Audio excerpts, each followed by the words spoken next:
Hi everyone, it's Rachel back with the Shades of Orange. Today I'm here to do a video recommending fantasy books that you hopefully haven't read and possibly haven't even heard of. This is a bit of a follow-up to a video I did a ways back talking about science fiction books you haven't read yet. And so I thought I'd do the same thing for fantasy. Basically, the idea comes from the fact that whenever I go on YouTube and I see a video that says fantasy or science fiction recommendations, I click on it and then I proceed to hear the person talk about all of these books I've already heard of. They're recommending The Lord of the Rings or Mistborn by Brandon Sanderson. And not that these books are bad, a lot of them are ones that I really enjoy, but I do feel like YouTube really has certain books that get talked about over and over again, those bestsellers, those buzzy books, that even if you haven't read them, you've at least heard of them and have made a decision whether or not they're for you. So here I want to delve into some books that I think are a little bit more underhyped, books that don't get talked about a lot. And this was a little bit more of a challenge for me than my science fiction because of the fact that I do read more sci-fi. So I really had to stretch to find some that I think you haven't read yet. And in the comments, please let me know how I did. Otherwise, if this sounds good, please stick around and let's get started. So first I want to talk about some urban fantasy and then I'll move on to talk about some epic fantasy. I do feel like it's a little bit easier to find underhyped urban fantasy. Is that just me? But the first one I want to talk about is Guild of Tokens by Jonathan Auerbach. And this is one that follows a woman who I believe is a programmer, and she gets this note in her computer that tells her to go and do a thing. And so when she goes and completes the task, she basically then receives some tokens, and slowly she begins to do more tasks and follow along on these different little quests, and then continues to receive tokens in reward for what she's doing. And she finds out that there's basically this whole like secret society that basically is turning the concept of what is done in a lot of video games, like multimedia games, where you have a quest that you go and do and then you receive a reward, and turns it into a real life experience. I thought the premise of this book was so much fun. I just thought it was really original. There is a lot of lit RPG out there, but I haven't heard of one that really takes it into the modern age the way that this one does. I just thought it was, really smart, really fun. I could definitely picture myself being in the character's shoes. I would absolutely love to do this if this was real. And oh my goodness, it was so much fun to read and would definitely recommend. It was underhyped, but I would really like more people to check it out. I feel like I'm going to say that a lot in this video. I'll try not to. Next up, we have The Shadow Glass by Josh Winning, and this is an urban fantasy that follows a man whose father was a famous puppeteer back in the 1980s, basically kind of like Jim Henson. However, his father has passed away and now the son is dealing with the house and finds out that perhaps there is more to the puppets than it appears. Perhaps they are not just fictional puppets, but really come to life.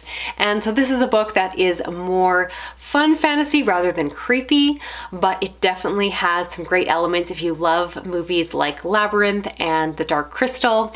And again, I feel like this one's perhaps a little bit more well known just because I've talked about it on my channel before in a few videos, but I do think that it's just really enjoyable. And again, because it came out and was from, again, a kind of a smaller press, that you just don't necessarily get the same hype behind it as if it's like a Brandon Sanderson new release. And so yeah, if you love the Jim Henson's work and you like especially his creepier work, this is a really enjoyable one to pick up. I flew through it and the audiobook version is also really great. And then we have Shadow of Short Days. This is the translated work that is written where it is set in Iceland. And this is one that you probably heard about if you follow my channel because I've gushed about it in multiple videos, but I don't see a lot of other people talking about this one. And again, I think it's still underhyped. This one is technically still urban fantasy because it takes place in a city in Iceland, but I will say that it definitely has epic fantasy vibes. So for those of you like me that prefer epic fantasy, this is a good bridgeway between the two. This story is a classic narrative of rebellion. We follow these oppressed people that are rebelling against the society. There is forbidden magic. The magic system itself is really interesting. Basically, artists use their different crafts in order to invoke magic. And so there's people who use graffiti and different artistic avenues like that.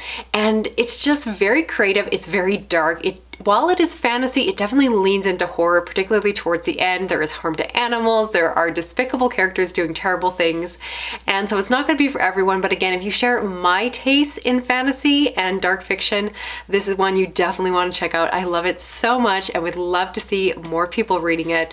So again, you probably heard of this one, but if you haven't read it yet and you're watching my video, please go and change that soon. Next, I want to plug a Canadian author, and that is The Wizard Killer by Adam Dries. This is the first book in a serialized series where you start out with a character that is waking up with no memory. They have a knife that is plunged into their stomach, and then from there they have to figure out where they are, what is happening, who they are, and figure out things from there.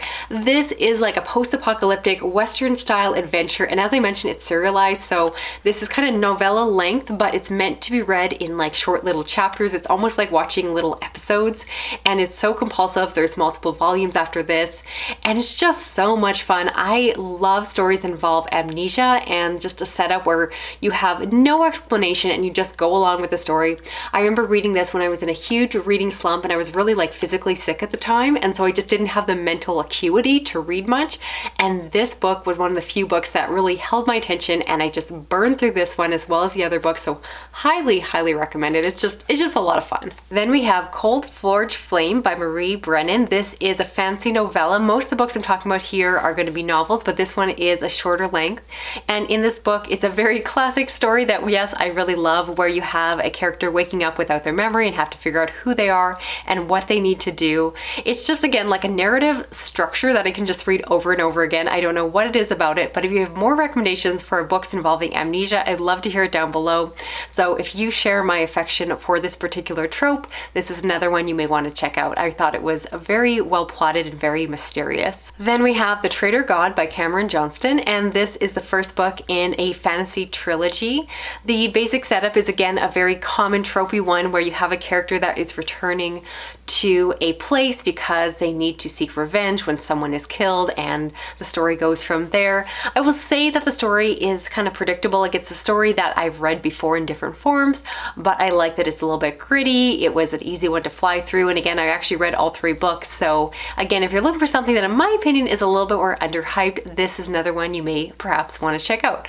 Once again, I keep saying that phrase, I'm so sorry. Up next is The Vagrant by Peter Newman, and this book follows a man who is walking around a post-apocalyptic countryside with a baby. This man is mute, so he does not speak in the entire book, and instead you just follow him and start to learn where he's going, what he's trying to do, and why he has this baby with him.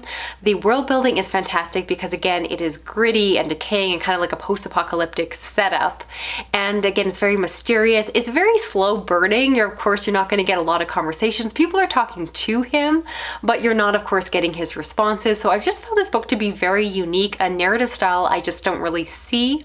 And I am a sucker for, I guess it would be another fantasy or sci-fi trope where you have the like gritty warrior who also has to take care of like an innocent child, kind of like Mandalorian with Baby Yoda. So, you know, if you love a setup like that too, I definitely think you'll enjoy this one as well. Then we have Wildcat by J.P. Harker, and this is a Viking-inspired fantasy story. It follows a young woman who is a mother and has to leave her tribe and people in order to protect them.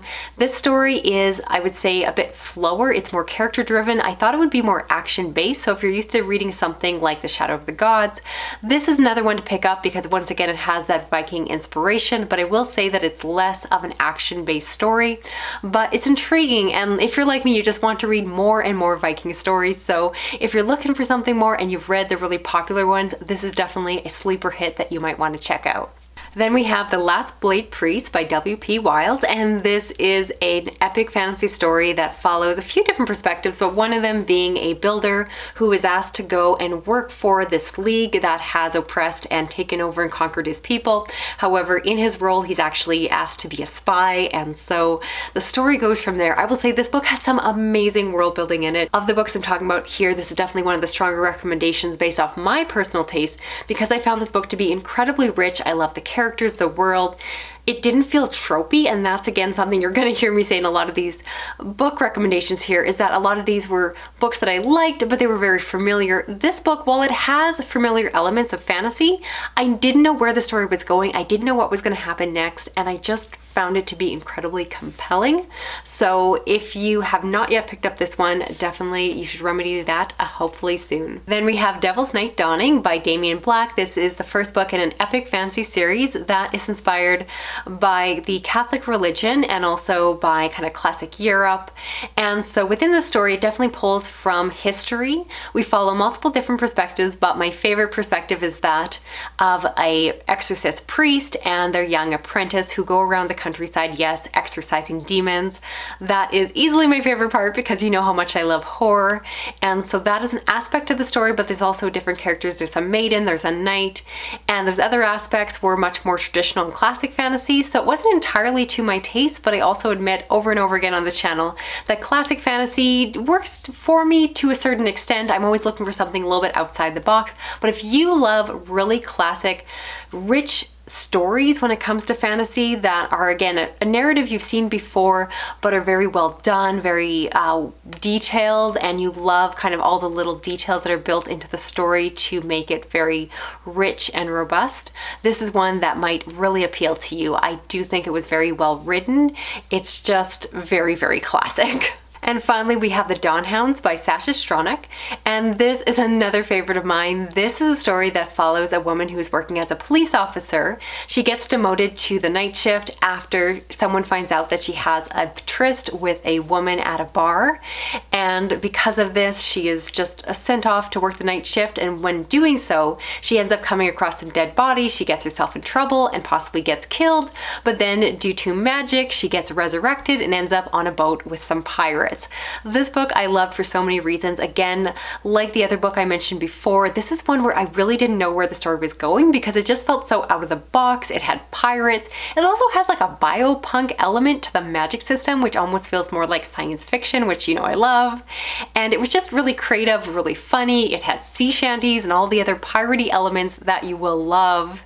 And it was just, yeah, so different, so fun, so funny. This, in my opinion, is another sleeper hit on this list, and I would love to see more people picking it up because I do think that it really deserves a lot more love online. So that's it for this video here. I'd love to hear of the books I talked about, which ones are you planning on checking out for yourself?